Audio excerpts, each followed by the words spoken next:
Measuring. The leg of the dead llama was 3 feet, 2 inches long, and everything fell into place. 3 feet, 2 inches was the precise length of a space between the sole of my lynched father's right foot and the ground. By the time my wife's contractions were 3 minutes and 2 seconds apart, she had only dilated 3.2 centimeters, and the decision was made to perform a cesarean. My wife was declared dead at 3:20.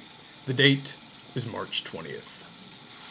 I found the llama in the alley behind the bookstore. It was already dead, its cataract eyes rimmed with flies, and the retarded boy was kneeling on the rough asphalt beside it, massaging its distended stomach. The presence of the retarded boy told me that secrets lay within the measurements of the dead animal. Perhaps the answers to my questions, and I quickly rushed back inside the store to find the tape measure. In 1932, Franklin Roosevelt bought a new Ford Coupe. The license plate of the coupe, which Roosevelt never drove, was 3FT2. My father voted for Franklin Roosevelt. I thought I saw my wife's likeness in the stain in the toilet in the men's room of the Exxon station. The stain was greenish-black, and on the right side of the bowl. I breathed upon the mirror above the blackened sink, and sure enough, someone had written her name on the glass. The letters appeared, clear spots in the fog cloud of condensation, and then they faded. In the trash can, partially wrapped toilet paper, I saw what looked like a bloody fetus. I left the llama in the alley, undisturbed. Did not tell the police or any city authority, and I warned the other shop owners on the block not to breathe a word about the animal to anyone. I spent the night in the store, sleeping in the back office, behind the bookshelves. Several times during the night I awakened and looked out at the dusty window to where the unmoving body lay in the asphalt.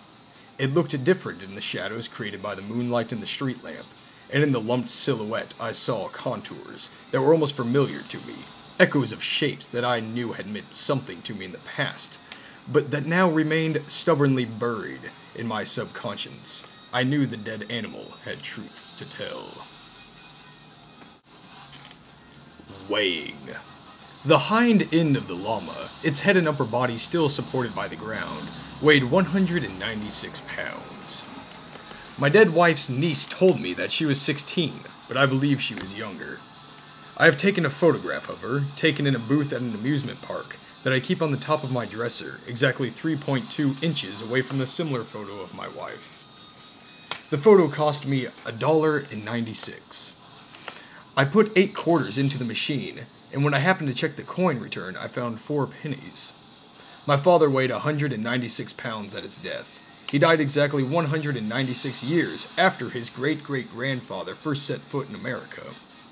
My father's great-great-grandfather hung himself. 196 is the sum total of my age multiplied by 4, the number of the legs of the llama.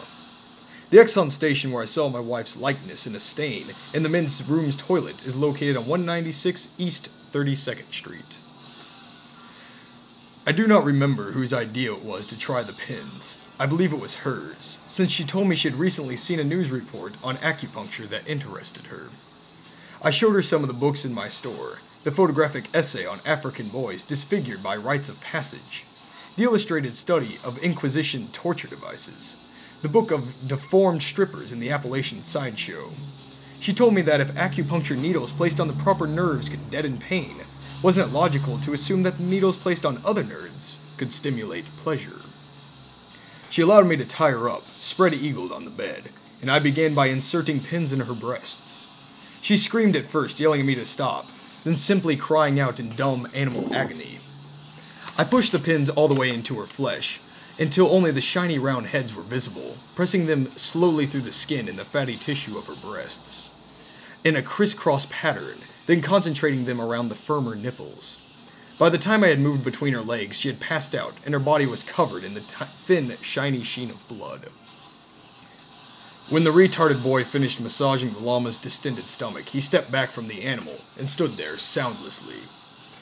He looked at me and pointed to the ground in front of him. I measured the space between the retarded boy and the llama. It was 5 feet, 6 inches. At the time my father hung himself, he was 56 years old. My stillborn son weighed 5 pounds, 6 ounces. 5 times 6 is 30. My wife was 30 years old, when she died.